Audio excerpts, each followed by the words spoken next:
దేశవ్యాప్తంగా ఈద్ ఉల్ అజా వేడుకలు ఘనంగా జరుగుతున్నాయి. త్యాగానికి భక్తికి ప్రతీకగా నిలిచే పవిత్ర బక్రీద్ పండుగను ముస్లింలు భక్తి శ్రద్ధలతో ఘనంగా జరుపుకున్నారు. ప్రవక్త ఇబ్రహీం చేసిన గొప్ప త్యాగాన్ని స్మరించుకుంటూ ప్రత్యేక ప్రార్థనలు చేశారు, కుర్బానీలు సమర్పించారు. మీర్ ఆలం ఈద్గా, సికింద్రాబాద్ ఈద్గాల్లో బక్రీద్ పండుగను పురస్కరించుకుని ముస్లింలు భారీ ఎత్తున ప్రత్యేక ప్రార్థనలు నిర్వహించారు. ఇక అటు దేశవ్యాప్తంగా బక్రీద్ పండుగ వేడుకలు జరిగాయి. ప్రధాన నగరాల్లోని మసీదుల్లో ముస్లింలు ప్రత్యేక ప్రార్థనలు చేశారు. ఢిల్లీ, కేరళంలోని తిరువనంతపురం, మహారాష్ట్రలోని ముంబై, కోయంబత్తూర్, భోపాల్, జమ్మూ కాశ్మీర్ సహా దేశవ్యాప్తంగా ప్రత్యేక ప్రార్థనలు చేశారు. ఉత్తరప్రదేశ్ లోని పలు ప్రాంతాల్లో భద్రతా బలగాలు భారీగా మోహరించాయి. బక్రీద్ సందర్భంగా ఎలాంటి ఘర్షణలు తలెత్తకుండా ఉండేందుకు ముందు జాగ్రత్తగా ఈ చర్యలు చేపట్టారు.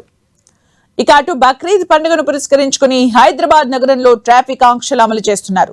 నగర వ్యాప్తంగా పలు ప్రాంతాల్లో భారీ ట్రాఫిక్ ఆంక్షలు, మళ్లింపులు అమల్లో ఉంటాయని జాయింట్ కమిషనర్ ఆఫ్ పోలీస్ ఒక ప్రకటనలో స్పష్టం చేశారు. ప్రార్థనలకు వెళ్లే వారితో పాటు సాధారణ వాహనదారులు సైతం ట్రాఫిక్ రద్దీలో చిక్కుకోకుండా ముందస్తుగా ప్రత్యామ్నాయ మార్గాలను ఎంచుకోవాలని సూచించారు. ప్రార్థనలు ముగిసి జనం పూర్తిగా ఇళ్లకు వెళ్లే వరకు ఆంక్షలు కొనసాగుతాయని స్పష్టం చేశారు.